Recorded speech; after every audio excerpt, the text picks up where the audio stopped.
శామ్స్ audio book Manasena కథలకు స్వాగతం. కేరళ స్త్రీ సామ్రాజ్యానికి ప్రమీలా రాణిగా ఉండేది. ఆమె పురుషద్వేషి. ఆ దేశంలో ఆడాళ్ళు మగాళ్ళని లెక్క చేయకుండా నానా బాధలు పెట్టేవారు. ఈ ప్రమీలా రాణిని తమిళం వారు అల్లిరాణి అంటారు. మగాళ్ళని లెక్క చేయకుండా శాసించినట్టుగా మాట్లాడే స్త్రీని అల్లిరాణితో పోల్చి చెప్పుకుంటారు అక్కడ. పురుషద్వేషి అయిన ఈ ప్రమీలారాణి గర్వం అణిచి బుద్ధి చెప్పడం కోసం కృష్ణార్జునులు మారువేషంలో ఆ రాజ్యంలోకి వెళ్ళటం, ప్రమీలా అర్జునుల ప్రణయంతో ప్రమీలార్జునీయంగా ఒక ప్రణయగాథ ఉంది. ఇక ఆంధ్రులు ఎప్పటివారు వారు కురుక్షేత్ర యుద్ధంలో పాల్గొన్నారా లేదా అనే సందేహం కలగడం సహజం. ఆంధ్ర ప్రాంతంతో పాండవులకి ప్రత్యేక అనుబంధం ఉంది. విశ్వామిత్రుని కొడుకుల్లో అంధకుడు, పులిందుడు అనే ఇద్దరు కొడుకులు ఉన్నారు. వారిలో అంధకుని సంతతే ఆంధ్రులు, పులిందుని సంతతి పులిందులు.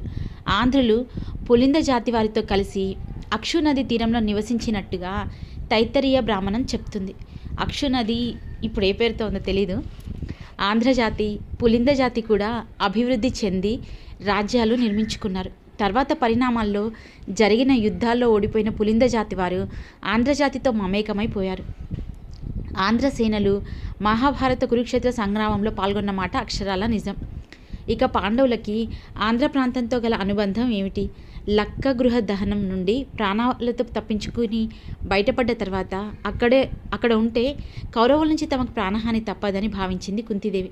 శ్రీకృష్ణుని సలహా మేరకు పాండవులు దూరంగా దక్షిణ భారతం వైపు వచ్చి ఏకఛత్రపురం చేరుకున్నారు. ఇక ఈ ఏకఛత్రపురం ఆంధ్ర ప్రాంతం. కరిపురం అనే గ్రామం సమీపంలోనే ఈ ఏకఛత్రపురం ఉండేది. ఆ నగరాన్ని ద్రుపదరాజు పరిపాలించేవాడు. పాండవులు బ్రాహ్మణ వేషధారులై భిక్షాటన చేస్తూ కొంతకాలం ఇక్కడ ఉన్నారు. ఏకఛత్రపురంలో ఉండగా రెండు ముఖ్యమైన ఘట్టాలు జరిగాయి. వాటిలో ఒకటి బకాసుర వధ, రెండోది ద్రౌపది వివాహం. ఏకఛత్రపురం వచ్చేసరికి పాండవులు యుక్త వయస్కులై ఉన్నారు. మహాబలాఢ్యుడు భీమసేనుడి ఎత్తు సుమారుగా 24 అడుగుల పైనే అని చారిత్రక ఆధారాలు. బిడ్డల ఆకలి తల్లికి తెలుసంటారు. ఎవరికి ఎంత ఆకలో కుంతీదేవికి తెలుసు. భిక్షాటంతో తెచ్చిన వాటితో స్వయం పాకం చేశాక మొత్తాన్ని ఒక పళ్ళెంలో పరిచి అందులో సగం ఒక వాటా చేసి మిగిలిన సగాన్ని తనతో కలిపి 5 వాటాలు చేసి వడ్డించేది కుంతీదేవి. సగం వాటా భీముడిది. ఇలా ఉండగా అప్పటికే ఏకఛత్రపుర ప్రజలు బకాసురుడు అనే రాక్షసుడి మూలంగా అగచాట్లు పడుతున్నారు. ఊరి మీద పడి దొరికిన వాళ్ళని దొరికినట్టు చంపి తినిపోతున్నాడు. ఈ బాధపడలేక ఆ రాక్షసుడితో ఒక ఒప్పందం చేసుకున్నారు. దాని ప్రకారం రోజు ఒక బండెడు కుంభంతో పాటు ఇంటికో మనిషి ఆ ఎడ్లబండిని తోలుకొని బకాసురుని వద్దకెళ్ళగా వాడు ఆ మనిషిని, ఎడ్లను, భోజనాన్ని తృప్తిగా అరగించేవాడు. ఇలా ఉండగా ఒకరోజు కుంతీదేవి ఉంటున్న ఇంటి పక్క బ్రాహ్మణ కుటుంబం వంతు వచ్చింది. భర్త లేడు. ఉన్న ఒక్క కొడుకుని బకాసురుడు తినేస్తే తన గతి ఏమిటని ఆ గృహస్థురాలు గోలుగోలున విలపిస్తుంటే కుంతీదేవి జాలిపడింది. అమ్మ, బాధపడకు, నీకు ఒక్కడే కొడుకు, నాకు 5గురు, వారిలో ఒకరిని పంపిస్తాను, ధైర్యంగా ఉండు అని ఓదార్చింది. బ్రాహ్మణ యువకునికి మారుగా భీమసేనుని పంపి ఆ బకాసురుని వధించి ఏకఛత్రపురాన్ని కాపాడమని చెప్పింది. కుంభంతో ఉన్న బండిని తీసుకొని బయలుదేరాడు భీమసేనుడు. అసలే భిక్షాటన చేసి తెచ్చుకున్న భోజనంతో అర్ధాకలితో మాడుతున్న భీముడు బండెడు కుంభం, అందులో అనేక పిండి వంటలు, మధురపక్షాలు చూడగానే నోరూరింది. ఆకలి భగ్గుమంది. ఇక ఉపేక్షించకుండా బండెడు భోజనం స్వాహా చేసి అదే బండిలో హాయిగా గురక పెట్టి నిద్రపోయాడు. ఖాళీ బండిని చూసిన బకాసురుడు ఆగ్రహంతో వేసిన రంకెలకు భీమసేనుడు లేచాడు. అంతే, ఇద్దరికీ ఘోర యుద్ధం జరిగింది. వృక్షాలను పికిలించి కొట్టుకున్నారు, బండరాళ్లతో మోదుకున్నారు. ఆ భయంకరమైన యుద్ధంలో భీముడు బకాసురుని వధించాడు. ఆ విధంగా బకాసురుని వధించి భీముడు విజయంగాంచిన చోట భీమ విజయపురి అనే ఒక ఊరు ఏర్పడి కాలక్రమంలో అదే భీమిలి అయింది. వైజాగ్ సమీపంలోని భీమిలి ఇదే. బకాసుర వధకి ఇక్కడ అత్యంత ప్రాధాన్యత ఉంది. భీమసేనుడు, బకాసురుడు, జరాసంధుడు, విరాటరాజు బావమరిది కీచకుడు, దుర్యోధనుడు, ఈ 5గురు ఏక నక్షత్ర జనితులు, అంటే ఒకే నక్షత్రంలో పుట్టినవారు. ముందుగా ఎవడైతే ఒకని చేతిలో చనిపోతాడో మిగిలిన వారు కూడా వాని చేతిలోనే మరణిస్తారని విధి. అదేవిధంగా బకాసుని తర్వాత జరాసంధుని, తర్వాత కీచకుణ్ణి, చివరగా కురుక్షేత్ర సంగ్రామం చివర దుర్యోధనుని వధించాడు భీముడు. ఏకఛత్రపురమందుండగా జరిగిన రెండో అతి ముఖ్య ఘట్టం ద్రౌపది వివాహం. ఏకఛత్రపురాన్ని పరిపాలిస్తున్న ద్రుపద మహారాజుకి ద్రౌపది ఒక్కతే కూతురు. ద్రుపదుడి కుమార్తె కాబట్టి ద్రౌపది అన్నారు. ద్రౌపది మహా సౌందర్యవతి, అయోనిజ, అగ్ని సంభవ, యాగాగ్ని నుండి పుట్టి ద్రుపదుడి కుమార్తె అయ్యింది. అటువంటి ద్రౌపదికి యుక్త వయసు రావడంతో వివాహం చేయాలని సంకల్పించాడు ద్రుపదుడు. ఆమె అందానికి తగ్గట్టే ఒక మహావీరునికిచ్చి పెళ్లి చేయాలనుకున్నాడు. అందుకే స్వయంవరం ప్రకటించకుండా వరపరీక్ష ఏర్పాటు చేశాడు. నేల మీది పళ్ళెంలోని నీటిని చూస్తూ పైన యంత్రానికి గిరగిర తిరిగే మత్స్య యంత్రాన్ని ఎవరైతే బాణంతో ఛేదిస్తారో వానికిచ్చి ద్రౌపది వివాహం జరిపిస్తానంటూ ప్రకటించాడు. ఎందరో యోధులు పోటీకి వచ్చినా ఎవరు మత్స్యయంత్రాన్ని కొట్టలేకపోయారు. కానీ బ్రాహ్మణ వేషంలోని అర్జునుడు మత్స్యయంత్రాన్ని కొట్టి ద్రౌపదిని గెలుచుకున్నాడు. అన్నదమ్ముళ్ళు ఐదుగురు సంతోషంగా ద్రౌపదిని తాముంటున్న ఇంటికి తీసుకొచ్చారు. కుంతీదేవి లోన ఏదో పనిలో ఉంది. అమ్మ, నీ కోసం ఓ పండు తెచ్చాను, వచ్చి చూడమ్మా అని పిలిచాడు పార్థుడు. విషయం తెలియని కుంతీదేవి ఎప్పటిలాగే 5గురు పంచుకు తినండి అంది. ఆ మాటతో అంతా అప్రతిభులైపోయారు. అది సత్యకాలం. నోటి మాటకున్న విలువ వాళ్ళకి తెలుసు. పొరపాటు జరిగినా ఆచరించక తప్పదు. విషయం తెలిసి కుంతీదేవి బాధపడినా తప్పదు కాబట్టి ద్రౌపది కూడా అంగీకరించడంతో ఆ విధంగా ఏకఛత్రపురంలో అన్నదమ్ముల 5గురు ద్రౌపదిని వివాహం చేసుకున్నారు. ద్రౌపది పాంచాలి అయ్యింది, పంచభద్రుక అయ్యింది. ఏకఛత్రపురం ఆంధ్ర ప్రాంతం రాజ్యం కాబట్టి ద్రౌపది ఆంధ్రుల ఆడపడుచు. ద్వాపరయుగం చివరి శతాబ్దం మధ్యకాలంలో అప్పటికే ఎన్నో సంఘటనలు జరిగిపోయాయి. మాయాజూదంలో ఓడిపోయిన పాండవులు అరణ్యవాసంలో ఉన్నారు. సుభద్ర తన కొడుకు అభిమన్యుడితో పుట్టిల్లైన ద్వారకాపురిలో ఉంది. కురు సామ్రాజ్యం దుర్యోధనుడి పాలనలో ఉంది. యాదవ రాజ్యంలోని ప్రజలు సుఖశాంతులతో జీవిస్తున్నారు. అటువంటి తరుణంలో కలియుగంలోంచి చెరకనే యువకుడు ద్వాపర యుగంలో ద్వారకాపురికి వచ్చి చేరుకున్నాడు.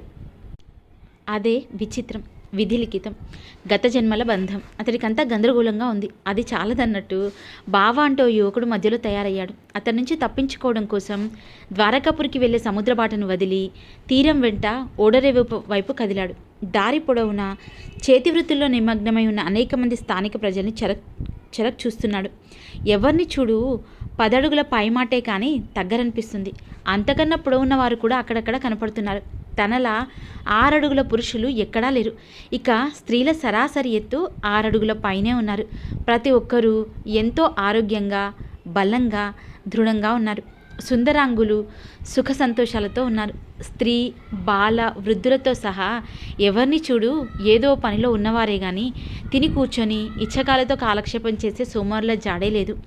ఈరోజు భారతదేశంలో స్త్రీ పురుషులు సుమారుగా ఏ పని చేయకుండా సోమరిపోతుల్లా తిని తొంగుంటూ ఉన్నారట. దాదాపుగా 37,62,00,000 మంది జనాభా. అక్కడి ప్రజల్ని గమనిస్తున్న చెరక్కి కలికాలంలో నేటి స్త్రీ పురుషుల్ని తలుచుకుంటే నవ్వొస్తుంది. ఎంత భిన్నంగా ఉంది, ఎంతటి వ్యత్యాసం! ద్వాపరంతో పోలిస్తే కలియుగం స్త్రీ పురుషులు ఎత్తు మాత్రమే కాదు, దృఢత్వం తగ్గిపోయి బలహీనమైపోయారు. సుఖపడ్డానికి అలవాటు పడడంతో ఏం తిన్నా అరగని జీవితాలైపోయాయి. వారి మనస్తత్వాలు కుచించుకుపోయాయి. దయ, జాలి, కరుణ, ప్రేమ, దాన ధర్మాలు మచ్చుకు లేవు. ఎలాగైనా సంపద ఉన్నవాడే గొప్పవాడు అని అందరూ అనుకుంటున్నారు. విలువలు దిగజారిపోయాయి. యాదవరాజ్యం అంటే అక్కడ యాదవులే ఉంటారనుకున్నాడు. కానీ అన్ని వర్ణాల ప్రజలు ఇక్కడ సుఖశాంతులతో జీవిస్తున్నారు. దారి పొడవునా కమ్మరి, కుమ్మరి, మేదరి ఇలా అనేక చేతివృత్తుల వారిని చూస్తున్నాడు. ప్రతి ఒక్కరూ ఏదో ఒక పని చేస్తున్నవారే. కలికాలం ప్రజల్లా టీవీకి అతుక్కుపోయి శ్రమను, శరీర కష్టాన్ని మర్చిపోయి బీపీ, షుగర్ జబ్బులు తెచ్చుకొని బాధపడేవారు ఇక్కడ లేరు. చెక్కలతో నిర్మించిన పెద్ద పెద్ద వడ్ల పడవలు, ఓడ నిర్మాణ పనుల్లో అనేక మంది కార్మికులు వివిధ పనుల్లో ఉన్నారు. అది కూడా దాటి మరికొంచెం ముందుకు సాగాడు. అంతలో దారి పక్కన ఒక ఇంటి ముందు అనేక మంది గుంపు చేరి కనిపించారు. వారి మధ్య నుంచి ఎవరిదో బాధామయ ఆర్తనాదాలు వినిపిస్తున్నాయి. అది మగ గొంతు. దాంతోపాటు ఒక ఆడగొంతు కూడా ఏడుస్తుంది. అయ్యో, ఎంత కష్టం వచ్చింది! వైద్యుల వారిని పిలవండి, ఏదో ఒకటి చేసి నా భర్తను కాపాడండి అని అందరినీ దీనంగా వేడుకుంటుంది. వారికి వాటిల్లోని కష్టం ఏమిటో చెరక్కి అర్థం కాలేదు. ఏం జరుగుంటుంది, అతను ఎందుకంత బాధను అనుభవిస్తున్నాడు, వీళ్ళంతా ఏమీ చేయకుండా చోద్యం చూడడం ఏమిటి? గుంపు వద్దకు వెళ్ళాడు చెరక్. అక్కడున్న వారిలో ఒక నడవయస్సు వ్యక్తి తమ వద్దకు వస్తున్న చెరక్ని చూసి ఆశ్చర్యపోయాడు. వినయంగా నమస్కరిస్తూ తప్పుకోండి తప్పుకోండి అంటూ గుంపును పక్కకు చెదరగొట్టాడు. గుంపు మధ్య ఒక ముక్కాలి పీట మీద సుమారు 30 సంవత్సరాల యువకుడు ఒకడు కూర్చొని బాధకి తట్టుకోలేక ఆక్రందనలు చేస్తున్నాడు. అతడి ఎడం కాలు పిక్క తెగి మామిడి పండు వద్దలా వేలాడుతూ నెత్తురొడుతుంది. ఇది జరిగి కూడా ఎక్కువ సమయం కాలేదు. ఆ ఇల్లు మేదరి వారిది. చుట్టూ తట్ట, బుట్ట, గంప, చేటలు మొదలగు గృహోపకరణాలు కొత్తగా చేసినవి దొంతర్లుగా పేర్చబడి ఉన్నాయి. వెదురుగడను చీలుస్తుంటే పొరపాటున కత్తి జారి పిక్క తెగినాది సామి. చెరక్కి నమస్కరించిన వ్యక్తే జరిగింది వివరించాడు. ఆ యువకుడిని చూసే జాలేసింది చెరక్కి. ఓర్చుకొనుము, బాధను ఓర్చుకొనుము, నుడిలో వచ్చేదా అంటూ అక్కడి నుంచి వేగంగా కదిలాడు చెరక్. అక్కడికి సమీపంలోనే అనేక పొదలు కనిపిస్తున్నాయి. వేగంగా వెళ్ళి ఆ పొదల్లో దూరాడు చెరక్. కాసేపు వెదుకులాడాక ఒక పొద పక్కన అతనికి కావలసిన మొక్క కనిపించింది. భూమికి 2 అడుగుల ఎత్తు పెరిగి అరచేయంత ఆకులు కలిగి ఉంది. ఆకుల మీద ఎర్రటి చార కనిపిస్తుంది. దీని పేరు అగ్నిప్రభ. గాయాలు మాన్పుటలో అద్భుతమగు శక్తి గల మొక్క. దీని గురించి అందరికీ తెలియదు. ఆ చెట్టు నుంచి 5 ఆకులు తుంచుకొని వచ్చిన దాన్నే వేగంగా వెనక్కు మళ్ళాడు. 3 ఆకుల్ని అరచేతిలో వేసి బాగా నలిపి గాయం మొత్తం తడిసేలా పసరు పిండాడు. వేలాడుతున్న కండను యథాప్రకారం మూసి పైన నలిపిన ఆకుల పిప్పిని ఉంచి దానిపైన మిగిలిన 2 ఆకుల్ని మూసి పలుచని వస్త్రభాగం చుట్టి కట్టుకట్టాడు. అగ్నిప్రభ ఆకు పసరు తగలగానే బాధితుడు బాధ అంతా మంత్రం వేసినట్టు మాయమైపోయింది. నెత్తురు స్రవించడం ఆగిపోయింది. బాధితుని ఆక్రందనలు నిలిచిపోయాయి. అతని కంట్లో ఆనంద బాష్పాలు నిలువగా చేతులెత్తి నమస్కరించాడు. ఇక భయం వలదు, విశ్రాంతి గైకొనుము. నేటికి 5వ దినమున కట్టు విప్పి చూడుము. తెగిన గాయం జాడ కూడా తెలియదు, పోయి వచ్చేదా అంటూ అతని భుజం తట్టి తన దారిన బాట మీదకు వచ్చేశాడు చెరక్. ఎవరి వయస్కుడు? వయసుకు మించిన అనుభవం వలె ఉన్నది. సమయంనకు దైవం వలె వచ్చినాడు. ఎవరిదో స్త్రీ గొంతు. అయ్యో, ఈతడు తెలియదా? మన రాజవైద్యులు వల్లభాచార్యుల వారి సుపుత్రుడు, చతురుడు, తనకు నమస్కరించిన వాని గొంతు. లెస్స పలికితివి. రాజవైద్యుల పుత్రునకు వైద్యం తెలియకుండునా? మరో గొంతు. అటులనైనా ఇదేమి చిత్రము? నడు కడలినందు ఓడ పగిలి ఇతడు మరణించినాడని తెలిసినదే. పక్షము దినములుగా వల్లభాచార్యుల వారి గృహము విషాదమునందున్నదే. ఇతనేమి ఇచ్చట తిరుగుచున్నాడు? మరో కొత్త గొంతు. వెళ్తున్న చెరక్ చెవులకి ఆ మాటలు స్పష్టంగానే వినిపిస్తున్నాయి. మరోసారి ఆలోచనలో కూరుకుపోయాడు. ఏమిటి వీళ్ళంతా? తనని చతురుడంటున్నారు, వల్లభాచార్యుల కొడుకంటున్నారు, సముద్రంలో చనిపోయాడంటున్నారు. ఏమిటిదంతా? వల్లభాచార్యుడు ద్వారకాపురి రాజవైద్యుడా? ఇదేమి సరికొత్త వింత? బహుశా ఆ చతురుడు ఎవడో గాని తన పోలికలతో ఉండుంటాడు. అందుకే వీళ్ళంతా తన్ను చూసి పొరబడుతున్నారు. బావా అంటూ తన వెంట పడుతున్న యువకుడు ఇలాగే పొరబడినట్టున్నాడు. ఇంతలో ఒక విషయం గుర్తొచ్చి ఉలికిపాటు చెందాడు చెరక్. వాళ్ళైతే తను చూసి రాజవైద్యుడు వల్లభాచారి కొడుకు చతురుడు అనుకుని పొరపాటు పడ్డారు. కానీ తనేమిటి? తాను వైద్యం చేయడం ఏమిటి? తనేమైనా వైద్యుడా? ఆయుర్వేదం చదివాడా? నాటు వైద్యం తెలుసా? లేదే. వంశానుగతంగా వస్తున్న మన వృత్తి వైద్యం నేర్చుకోరా అని జేజీ తాత అగ్నివేశాచార్యులు శతపోరినా తను పట్టించుకోలేదే. సిటీలో సాఫ్ట్వేర్ జాబ్ చేసుకుంటూ హాయిగా ఉంటున్నవాడిని. నాకెందుకు జేజీ తాత గారు ఈ వైద్యం? నాకు వంట పట్టదు, వదిలేయండి అని తప్పించుకున్నాడు. అలాంటి తనేమిటి ఒక క్షతగాత్రునికి వైద్యం చేయడం ఏమిటి? చెట్ల పేర్లే సరిగ్గా తెలియని తనకు అగ్నిప్రభ అనే మొక్క ఉందని, అది గాయాలను అద్భుతంగా మాన్పుతుందని ఆ క్షణంలో విచిత్రంగా అలా గుర్తుకు రావడం ఏమిటి? దాన్ని ఎలా ఉపయోగించాలో తెలియడం ఏమిటి? దాన్ని ఉపయోగిస్తే గాయం తాలూకు మచ్చ కూడా కనపడదని తనకు ఎలా తెలిసింది? ఆయుర్వేదం గురించి కనీస పరిజ్ఞానం కూడా లేని తనకు ఆ సమయానికి ఈ చిట్కా వైద్యం ఎలా గుర్తొచ్చింది? అంతా మాయగా ఉంది. ఒకవేళ తనే ఆ వల్లభాచార్యుని కొడుకు చతురుడా? అదే నిజమైతే తను కలియుగం నుంచి ద్వాపరంలోకి వచ్చిందంతా కల అవుతుంది. కానీ కల కాదే, తనకు అంతా గుర్తుంది. బహుశా అగ్నివేశాచార్యుని మునుమనువడిగా తన రక్తంలోనే వైద్య వృత్తి ఉంది కాబట్టి అలా గుర్తొచ్చిందేమో. ఆలోచనలు ఓ కొలిక్కి రాకముందే ఓడరేవు ప్రాంతాన్ని చేరుకున్నాడు చెరక్. సాయంకాలం 4 గంటలు కావస్తుంది సమయం. అలవాట్లో పొరపాటుగా సమీపంలో టీ స్టాల్ ఏదన్నా ఉంటుందేమోనని చూసి అంతలోనే అలాంటివి కాలంలో ఉండవన్న విషయం గుర్తొచ్చి తనలో తనే నవ్వుకున్నాడు. కావలసినంత పాలు, పెరుగు, జున్ను, వెన్న, మజ్జిగలు తీసుకోవడమే కానీ ద్వాపరవాసులకి పిచ్చి అలవాట్లు లేవు. చెరకు వెళ్ళేసరికి ఓడరేవు ప్రాంతం చాలా హడావుడిగా ఉంది. సువిశాలమైన తీరంలో సహజ సిద్ధంగా ఏర్పడిన రేవు. అటు కుడి పక్కగా ఉరకలు వేస్తూ కడలిలో సంగమిస్తున్న గోమతి నదికి సంబంధించిన ఒక పాయ. సముద్ర పక్షులు ఆ ప్రాంతమంతటా తిరుగుతున్నాయి. తెరచాపలు దించిన ఓడలు 2 రేవుల్లో ఠీవీగా నిలబడున్నాయి. ఒక ఓడ తెలుపు రంగులో ఉండి ఓడ ముందు భాగంలో హంస తలెత్తి చూస్తున్నట్టుగా చెక్కబడి ఉంది. రెండో ఓడ నలుపు రంగులో ఉండి దాని ముందు భాగంలో గద్ద తల మలచబడింది. నలుపు రంగు ఓడ రోమాపురికి చెందింది. రెండో ఓడ స్థానికంగా ద్వారకాపురికి చెందిన పెద్ద బేహారీకి చెందింది. 2 ఓడలు ఎంతో అందంగానూ పెద్దవిగానూ ఉన్నాయి. వాటి తెరచాప కొయ్యలు, కిరకిర శబ్దాలు తీరం మీదికి స్పష్టంగా వినిపిస్తున్నాయి. రోమాపురం నుండి వచ్చిన ఓడ నుండి రేవు కార్మికులు సరుకు దించుతుంటే ద్వారకకు చెందిన ఓడలోకి ద్వారక దేశపు సరుకు లోడ్ చేస్తున్నారు. ఆ సమయంలోనే పెద్ద పెద్ద రెల్లుగడ్డి ఆవాసాల్లోకి ఎడ్లబండ్ల మీద వచ్చిన సరుకును చేరుస్తున్నారు. ఈ సరుకంతా వ్యాపారులు విదేశాలకు తీసుకెళ్లేదే. తమ సరుకుతో పాటు వ్యాపారులు ఓడల్లో ఆయా దేశాలకు వెళ్ళి వ్యాపారం చేసుకొని తిరుగు ప్రయాణంలో అక్కడి సరుకు కొని తెచ్చుకుంటూ ఉంటారు.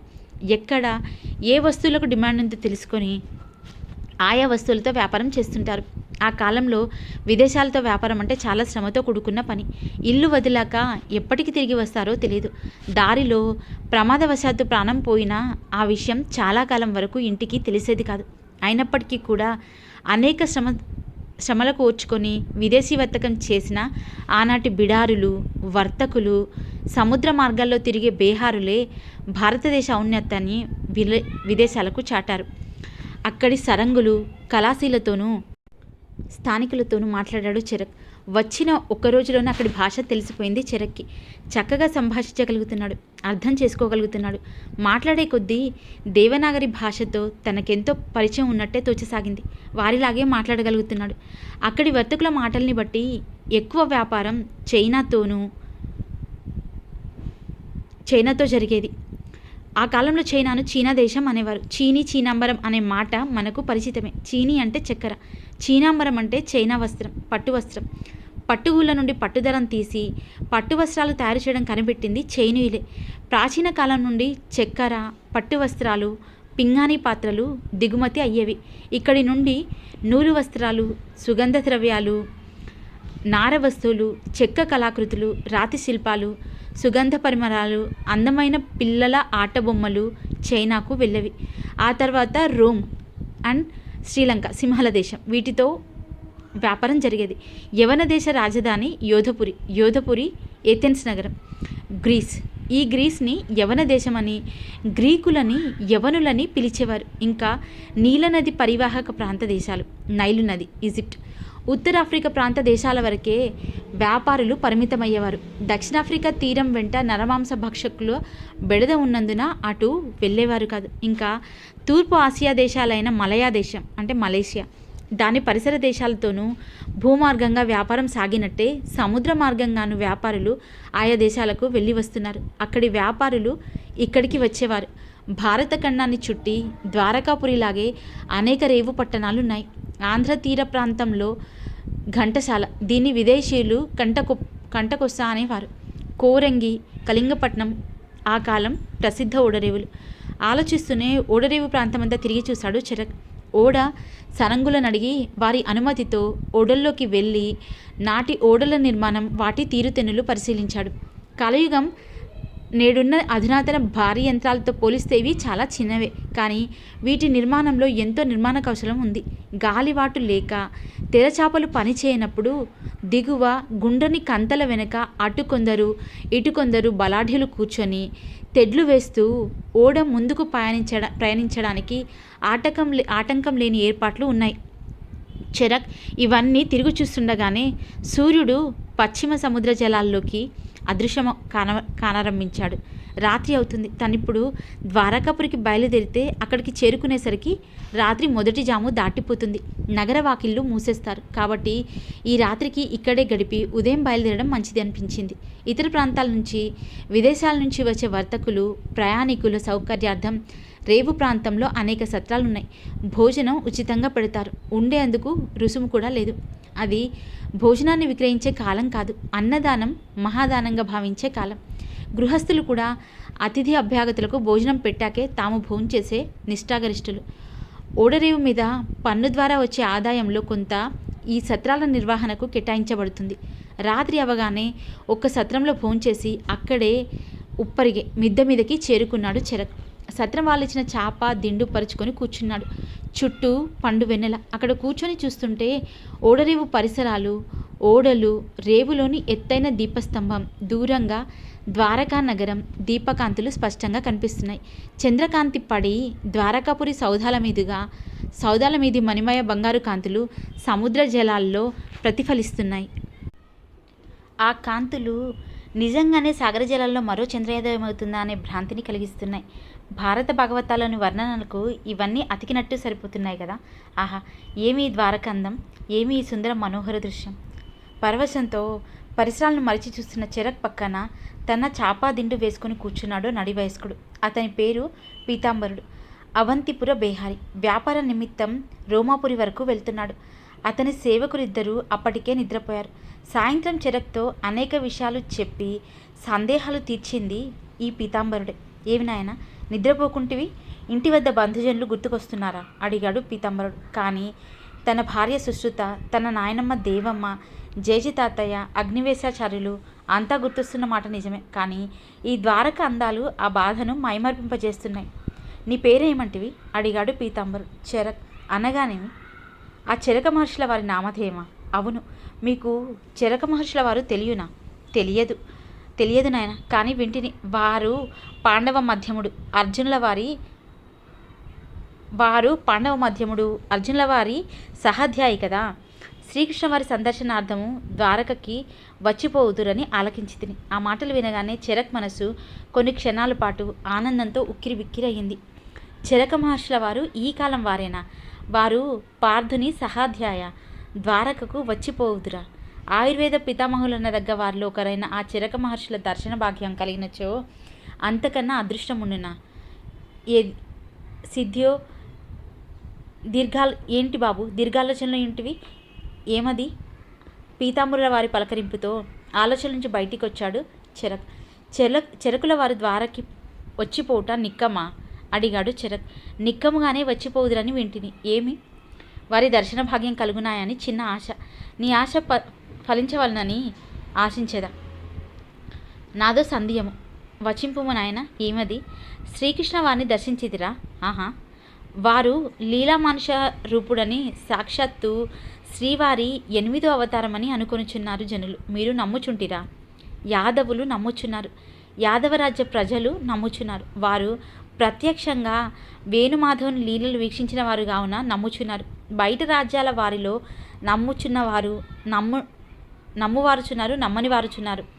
నమ్మువారిలో నేనును ఒకడును. మదయ్య ప్రగాఢ నమ్మకము ఆ గోపాలుడు, ఆ శ్రీహరియే. కాకున్నచో ఆ తేజస్సు, ఆ ఆకర్షణ, ఆ సౌందర్యము ఎక్కడివి?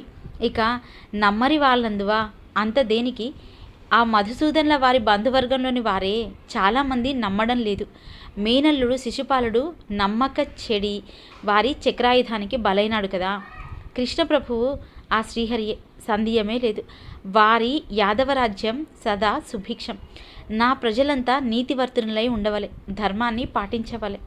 వ్యాపారులు ధర్మబద్ధంగా వ్యాపారం చేయవలే. ధర్మ సంస్థాపనే నా ధ్యేయం. అందుకు భిన్నంగా చరించువారు కఠినాతి కఠినంగా శిక్షింపబడుదురు అని శ్రీకృష్ణ ప్రభువుల వారే ప్రకటించి ఉన్నారు. ఇంతకీ ఇక్కడ ప్రభువు ఆ బలరాముల వారా, శ్రీకృష్ణుల వారా? యాదవరాజ్య ప్రభువు బలరాముల వారు, సందేహము వలదు. కానీ బలరాముల వారు సోదరుడు శ్రీకృష్ణుల వారి మాట జవదాటరు. తమ్ముని శక్తియుక్తులు పరాక్రమాల మీద అంతటి విశ్వాసము బలరాముల వారికి. కావున శాసనము ఎవరి పేరున వచ్చినను ఆ ఇరువురి అనుమతి పొందవలసినదే. యాదవ రక్షకుడు శ్రీకృష్ణ వారే కానీ బలరాముల వారు కాదని యాదవులకు తెలియను. అందుకే పేరుకు యాదవ రాజ్యాధిపతి బలరాముల వారైన యాదవ ప్రజలు శ్రీకృష్ణ వారిని తమ ప్రభువుగా భావించెదరు అంటూ అసలు విషయాన్ని వివరించాడు పీతాంబరుడు. ఆ రాత్రి వెన్నెల్లో సత్రం మిద్దె మీద సుఖంగా నిద్రపోయాడు చెరక్. మర్నాడు వేకువనే పీతాంబరునితో పాటు లేచి గోమతి తీరానికి వెళ్ళాడు.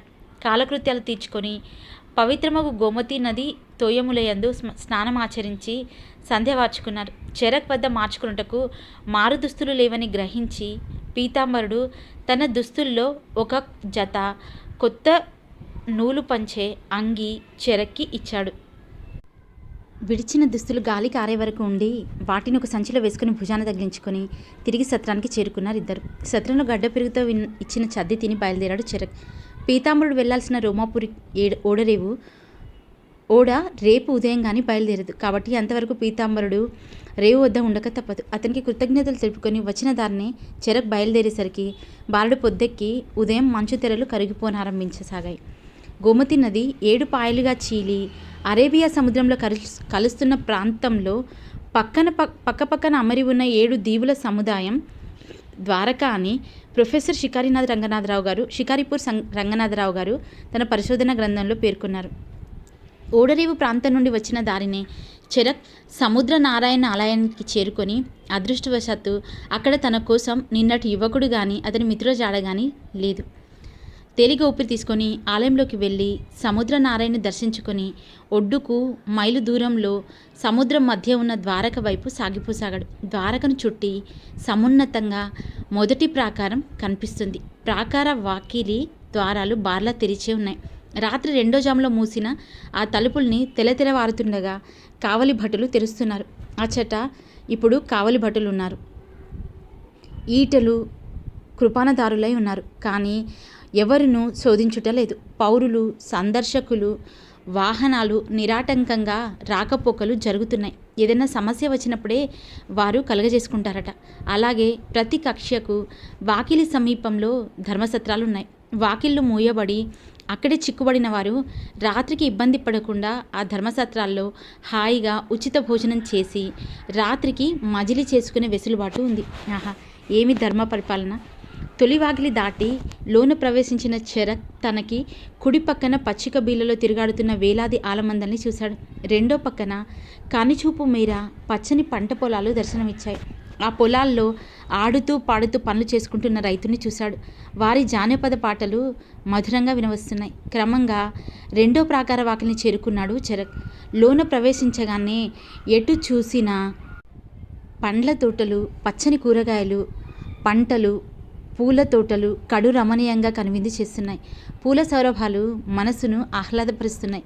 పుష్పప్రియుడు, సదా పుష్పమాలాంకృతుడు ఆ కృష్ణ భగవానుడు. ఆయన నగరంలో పూలకి కుదవ. ఎటు చూసినా ఆ తోటలో స్త్రీ పురుషులు ఎందరో పనుల్లో నిమగ్నమై కనిపిస్తున్నారు. అవన్నీ చూసుకుంటూ చాలాసేపటికి 3వ ప్రాకార వాకిలిని చేరుకున్నాడు చెరక్. తొలి ప్రాకారానికి మాత్రమే ఒకటే వాకిలి. మెయిన్లాండ్ నుండి నగరానికి రావాలంటే సముద్రం మీద కట్టిన రాతిబాట ఒకటే దారి. చుట్టూ సముద్రంలో మరో దారి లేదు. కానీ లోన మిగిలిన కక్షలను వేరు చేస్తూ నిర్మించబడిన ప్రాకారాలన్నింటికీ 4 దిక్కుల 4 నగర వాకిళ్ళు ఉన్నాయట. ప్రజలు తిరగడానికి అనువుగా ఆయా ప్రాకారాలను అనుసరించి రహదారులు, కాలిబాటలు కూడా ఉంటాయట. తోటి ప్రయాణికులు చెప్పుకుంటుంటే విన్నాడు చెరక్. అక్కడి ఏర్పాట్లు గమనించి దిగ్భ్రాంతి చెందుతున్నాడు చెరక్. ఎంతటి పటిష్టమైన రక్షణ ఏర్పాట్లు! శత్రువులు ద్వారకని ముట్టడిస్తే మొదటి ప్రాకారం వాకిలి యొక్క దృఢమైన తలుపుల్ని మూసేస్తారు. ప్రాకారం మీద సైనికుల గస్తీ ఉంటుంది. ముట్టడి ఎంతకాలం సాగినా ద్వారకలోని పౌర జీవనానికి ఎలాంటి భంగం కలగదు. బయట నుంచి నగరానికి సరుకులు రావాల్సిన అవసరం లేదు. అవసరమగు ఆహార భద్రత అక్కడ ఉంది. మొదటి ప్రాకారం దాటగలిగిన శత్రువులు 2వ ప్రాకారం దాటలేరు. పోతే జరాసంధుణ్ణి భీమసేనుడు వధించడంతో యాదవ రాజ్యానికి శత్రుబెడద పూర్తిగా తొలగిపోయినట్టే. ఆలోచిస్తూనే 3వ నగర వాకిలికి చేరుకున్నాడు చెరక్. వెళ్లే కొద్దీ కక్షల మధ్య దూరం తగ్గడం గమనిస్తున్నాడు. 3వ కక్షలో విసిరేసినట్టుగా ఎటు చూసినా అనేక గృహ సముదాయాలు కనిపిస్తున్నాయి. అవన్నీ రైతులు పనిపాట చేసుకునే వారివి. వివిధ చేతి వృత్తుల వారి కాలనీలుగా గుర్తించాడు చెరక్. అక్కడి ప్రజలంతా ఎంతో ఆరోగ్యంగాను నిష్కల్మషులుగాను కనిపిస్తున్నారు. వారి మధ్య తనను ఊహించుకుంటే గలివర్ యాత్రలో పొడవు మనుషుల మధ్య చిక్కిన గలివర్ గుర్తొచ్చి నవ్వొస్తుంది చెరక్కి. క్రమంగా 4వ ప్రాకార వాకిలి దాటాడు. 4, 5 మధ్య ప్రాకారాల మధ్య ప్రాంతాల్లో అనేక చేతోవృత్తుల వారి గృహ సముదాయాలు, నగరంలో పనులు చేసుకునేవారు, చిన్న చిన్న వ్యాపారులకు చెందిన గృహాలు విడివిడిగా తలో చోట కనిపిస్తున్నాయి. ఒక విధంగా చెప్పాలంటే ఆ ప్రాంతంలో ఉన్నవన్నీ లేబర్ కాలనీలుగా చెప్పుకోవచ్చు. అక్కడ పేదవాళ్ళు ఉన్నారనుకుంటే పొరపాటే. పేదవాళ్ళు అనుకునే వాళ్ళే అక్కడ లేరు. ఆర్థిక సమస్యలు, కష్టాలేమిటో వారికి తెలీదు. అంతా ఏ సమస్య లేకుండా హాయిగా జీవిస్తున్నవారే. 5, 6 ప్రాకారాల మధ్య ప్రాంతం అంతా ఇంచుమించుగా నగర రక్షక దళాలకు చెందిన సైనికుల ఆధీనంలో ఉంది. సైనిక శిబిరాలు, సైన్యాధిపతుల భవనాలు కనిపిస్తున్నాయి. 6వ ప్రాకారం నుండి ద్వారకాపురి నగర వాతావరణం ఆరంభమవుతుంది. 6, 7 ప్రాకారాల మధ్యనే నగరం అంతా ఇమిడి ఉంది. 7వ ప్రాకారం వరకే నిరాటంకంగా ఎవరైనా వెళ్ళొచ్చు. 7వ ప్రాకారం వాకిలి దాటగానే లోన ద్వారకాపురి కోట, రాచనగరు, రాజబంధువుల గృహాలు ఆరంభమవుతాయి. అక్కడ నిరంతర కావలి ఉంటుంది. చీమలోనికి వెళ్ళాలన్నా కావలి వారు శోధించి తగిన అనుమతి ఉంటే గాని వదలరు. ఇక నగర శోభను చూడ్డానికి చెరక్కి 2 కళ్ళు చాలడం లేదు. ఎటు చూసినా సమున్నతమగు చలువరాతి మేడలు, గుళ్ళు, గోపురాలు, వాటిపైన మణిమయ బంగారు తొడుగులు, విశాలమగు రాచపాటలు, ఉద్యానవనాలు, జలయంత్రాలు. ఆహా, ఏమీ నగర శోభ! ఈ నగర నిర్మాణం మయబ్రహ్మ ఆధ్వర్యంలో జరగకుంటే ప్రాకారాల నిర్మాణానికి పెద్ద పెద్ద రాళ్లను, భవన నిర్మాణాలకు చలువరాళ్లను సముద్రం మధ్య దీవికి ఎవరు తేగలరు? నగరమంతా దీర్ఘచతురస్రంలో ఉంది. నగరాన్ని చుట్టి ఉన్న రక్షణ ప్రాకారాలన్నీ కూడా దీర్ఘచతురస్రంగా నిర్మించబడినవే. పురవీధుల్లో తిరిగే పౌరుల్లో ఒంటి మీద బంగారం లేని మనిషి ఒక్కడు కూడా చూద్దామంటే కనిపించడం లేదు. కొందరు స్త్రీల ఒంటి మీద అయితే కేజీల కొద్ది బంగారు నగలున్నాయి. అక్కడ అంగడి వీధుల్లో అనేక రకాల వస్తువులు, నూలు, పట్టు వస్త్రాలు, రాసులు పోసిన రత్నాలు, ముత్యాలు అమ్ముతున్నారు. ఆయుధాల విక్రయశాలలు, వ్యవసాయ పనిముట్లు, పశువుల పలుపుతాళ్ళు అమ్మే అంగళ్ళు దర్శనమిస్తున్నాయి. అసలు ఆ 7 దీవుల్ని అనుసంధానం చేస్తూ ఈ నగర నిర్మాణం ఎలా సాగిందనేది చెరక్కి ఎంత ఆలోచించినా అంత చిక్కటం లేదు. ఇక సాధారణంగా ఇలాంటి దీవి మీద మంచినీటి సమస్య ఉంటుంది. కానీ ఇక్కడ ఆ సమస్య లేదు. ఎక్కడ తవ్వినా కొబ్బరి నీళ్ళ వంటి మంచినీరు బావుల్లో లభ్యమవుతుంది. అంతేకాదు, నగరాన్ని చుట్టి అనేక నీటి బుగ్గలు ఉన్నాయి. వాటి నుండి సెలయేళ్లలా నీరు ప్రవహిస్తుంది. అది గంగాదేవి అనుగ్రహమట. కృష్ణవాస్తు ప్రకారం శ్రీకృష్ణుల వారే నగర నిర్మాణం చేయించినట్టు విన్నాడు. కానీ అది సరికాదు. ఈ విషయంలో ప్రొఫెసర్ షికారిపూర్ రంగనాథ్ గారి అభిప్రాయమే కరెక్ట్. ఈ సుందర నగరాన్ని మయుడే నిర్మించాడు. అయితే భవిష్యత్తు తనకి ముందే తెలుసు కాబట్టి మయబ్రహ్మకు చెప్పి వాస్తుదోషం ఉండేలా శ్రీకృష్ణుల వారే మయుడిచే నగర నిర్మాణం చేయించారేమో. అక్కడి ధనవంతుల చలువరాతి భవంతులు చూస్తుంటే మతిపోతుంది. చాలాసేపటి తర్వాత చెరక్కి ఉన్నట్టుండి ఒక సందేహం ఏర్పడింది. ఈ సుందర నగరితో తనకు ముందే పరిచయం ఉన్నట్టు వీధుల వెంట ఇలా తిరుగుతున్నాడేమిటి? ఇంత అందమైన పట్టణాన్ని, ఇంతటి వైభవాన్ని కలలో కూడా చూడలేదే. మరి ఇంత నిర్భయంగా ఎలా తిరగలుగుతున్నాడు? ఆ రాచనగరును, కోటను చూస్తుంటే ఎప్పటికైనా బలరామ శ్రీకృష్ణ వారి దర్శన భాగ్యం కలుగుతుందా అనిపిస్తుంది. ద్వారకాపురి వీధులన్నీ ఎంతో విశాలంగాను పరిశుభ్రంగాను తీర్చిదిద్దినట్టున్నాయి. అలా తిరిగి చూస్తున్న చెరక్కి నగరంలో అనేక చెరువులు, ఉద్యానవనాలు, వీధుల కిరువంకల అనేక వృక్షజాతులు కనువిందు చేస్తూ ఏది సాధారణ వీధో ఏది రాచబాటో తెలియడం లేదు. కాలినడకన అలా తిరిగి చూస్తూ క్రమంగా ద్వారక కోట, రాచనగరు, అంతఃపురాలు ఉండే 7వ కక్ష వరకు వెళ్ళిపోయాడు చెరక్. అక్కడ కోట గుమ్మం వద్ద కాపలి వానరు ఎవరిని లోనికి అనుమతించటలేదు. తగిన అనుమతి ఉన్నవారు తెలిసిన వారినే వదులుతున్నారు. తనకు ఆ అవకాశం లేదు కాబట్టి అక్కడి నుండే వెనుతిరిగాడు చెరక్. ఒక వీధిలో ప్రవేశించగానే అక్కడ బాట పక్కనే ఒక కొలను, ఆ కొలను నిండుగా కలువలు రమణీయంగా కనిపించాయి. కొలను ఒడ్డున అనేక వృక్షజాతులున్నాయి. ఒక చూత వృక్ష ఛాయలో, మామిడి చెట్టు నీడలో తిన్నె మీద ఒక సన్యాసి అగుపించాడు. ఆయన్ని చూసి దిగ్భ్రాంతి చెందాడు చెరక్. నిన్న కుందుడి ఇంట భుజించి ద్వారక మార్గంలో వస్తుండగా దారిలో శాలివృక్ష ఛాయలో కనిపించిన వృద్ధుడు, త్రిశూలధారి. కావి పంచే, నెరిసిన గడ్డం, మీసాలు. ఇప్పుడు కూడా ఆయన తన్నే చూస్తున్నాడు. పరిచయస్తుల్లా నగుమొముతూ దగ్గరకు రమ్మని చేయి ఊపి సైగ చేస్తున్నాడు. ఓ నాయనో, ఈ మహనీయుడెవరో గాని ఈయన తనని వదిలేడా లేడు.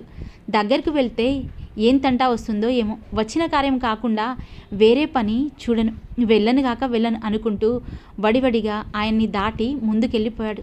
ఆ ప్రాంతానికి దూరంగా వెళ్ళిపోయాక కానీ చరక్ మనసు కుదుటపడలేదు. ఏమి ఈ నగర శోభ, ఏమి ఈ ద్వారకావాసుల అదృష్టం. భూలోక వైకుంఠం వల్ల అలరారుచున్నది కదా. నగరమంతా చూడవాలనన్న పక్షము దినములైనను చాలవేమో. సూర్యుడు పడమర వాలుతుండగా ఆకలి గుర్తొచ్చింది చరక్కి. ఒక సత్రంలో భోజనం చేసి ఒకంత విశ్రాంతి తీసుకొని తిరిగి వీధిలోకి వచ్చాడు. నగరవాసుల్లో కొందరు తనను విచిత్రంగా చూస్తున్నారు, కొందరైతే నమస్కరించి పోతున్నారు. ఏమిటిది? వీళ్లకు తను ముందే తెలుసా? తను ఇక్కడికి రావడం ఇదే తొలిసారి కదా. తను తెలియడం ఏమిటి? లేదు లేదు, బహుశా తను ఆ చతురుడి పోలికలతో ఉన్నందువలన వచ్చిన సమస్య ఇది. చతురుడు అనగానే బావా అంటూ వెంటపడ్డ యువకుడు గుర్తొచ్చి ఉలిక్కిపడ్డాడు చరక్. అదృష్టమే, ఇంతవరకు వాళ్ళెవరూ తగలలేదు. ఆలోచిస్తూ ఒక వ్యాపార కూడలి వైపు వీధి మలుపు తిరిగాడు చరక్. అలా తిరుగుతుండగానే అతనికి ఎదురొచ్చేశాడు బావా అంటున్న యువకుడు. అతన్ని చూడగానే పారిపోవాలనిపించింది చరక్కి. అందుకు అవకాశం లేకుండా ఆ యువకుని మిత్రులు కొందరు చరక్ని కవర్ చేసి నిలబడ్డారు. చరక్కి ఏం చేయాలో తోచక తల పట్టుకొని అలాగే నిలబడిపోయాడు. చరక్ తీవ్రంగా ఆలోచిస్తున్నాడు. ఇప్పుడు ఏం చేయాలి?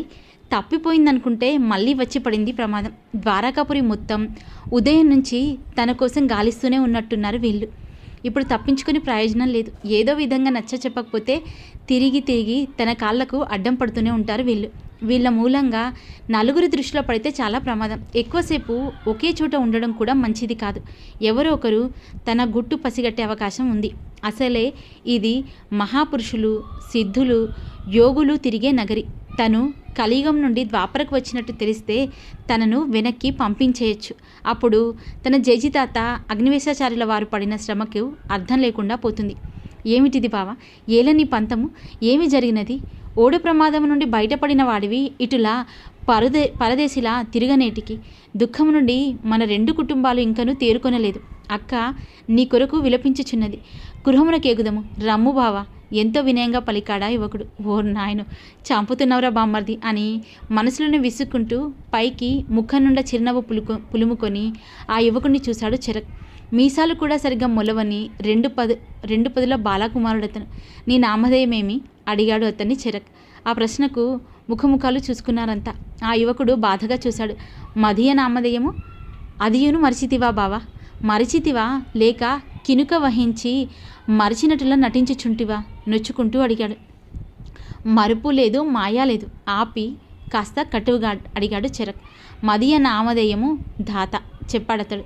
చూడుము ధాత బాలక, నీవనుకును నీ బావను నేను కాను అన్నాడు చరక్. అనృతము వలదు బావా. మదీయ బావ చతురుడివి కాకున్నచో ఎవరు నీవు? నేను వేరు, నీ బావ చతురుడు వేరు. అయ్యో, ఏమీ దౌర్భాగ్యము! హతవిధి! సంకటం గడిచి వచ్చితివన సంతసము నిలవకున్నది. ఏమి చేయదు. అక్కకును నీకును నిశ్చితార్థమైనది. నీల నది తీరదేశం వరకు వెళ్ళి మరలి వచ్చి వివాహం చేసుకుందునని మాటిచ్చి వడిలితివే.